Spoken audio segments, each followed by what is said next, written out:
You see how happy I am here?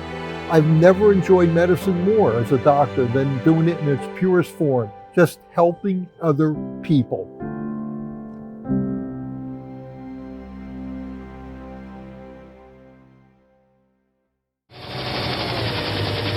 It's dawn, and Alpha Troop 19 is commuting to war. When I was sent to Vietnam in the fall of '68, I was stationed in the jungle with a helicopter unit because I was the lowest echelon of doctor. American soldiers hiking their way through the sweaty jungles of South Vietnam. It was one of the most positive things I've ever done in my life. And the reason is I found an orphanage down the road from where I was stationed. The corpsman and I, we'd go every afternoon. We were taking care of basically 1,006 children with about 50 Buddhist nuns and priests running it. And one of the Buddhist nuns was a trained nurse from Saigon who spoke English. So it was perfect. She could tell me what they needed. That's Miss Lynn, my translator and nurse. This is Ballinger, my corpsman that went every day because he wanted to be a doctor eventually.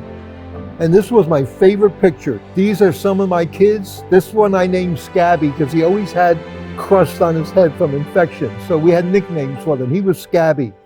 This was a beautiful 12-year-old girl with tuberculosis. I had to give her a shot of streptomycin every day. The reason that was such a monumental decision in my life is because most of what I was seeing was infections. I was seeing leprosy, trachoma. I have a picture of me doing a spinal tap in one of these huts, diagnosing meningitis and having the child flown to one of our field hospitals. I had an epidemic of smallpox. And so after finishing that year in Vietnam, when I came back to do further training, I wanted to be an infectious disease doctor, which is what I am now. It was a brand new specialty, very few people going into it, but I knew that's what I wanted, and that was because of that interest generated by treating those children with those rare infections in Vietnam.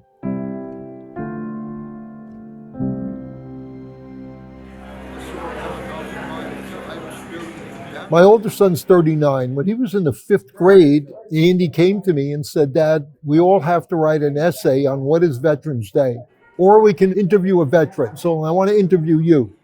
Being a typical 5th grader, his first question was, "How many bad guys did you shoot in Vietnam?" And I said, "None, only with penicillin." And I said to him, Andrew, I came away with 3 very important lessons, and that's why volunteering in Vietnam, I think, was one of the best decisions I ever made. He said, "What were they?"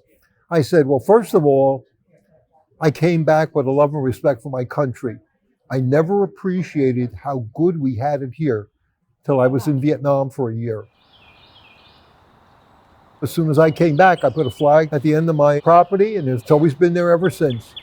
The second thing I came back with, a real respect for Asian culture, Andrew.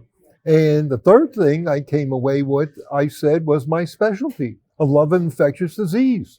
Ladies and gentlemen, please join us in honoring our country. So he wrote all this down. And you know what he wrote at the end? He said, "My pop has promised me someday his Seiko watch that he had in Vietnam to count the minutes till he got home safe, and his flight jacket, my Army flight jacket from Vietnam, which I still have, he's promised that they will be mine. But my dad's given me something more important than a watch and a jacket. My dad's given me a love and respect for my country." He ended up winning first place for the best essay in Burlington County. And guess what? When he got married, bought his first little house, the first day they're moving in, I pull up. What do I see? My son's putting the flag up right at the end of his property, the way I did.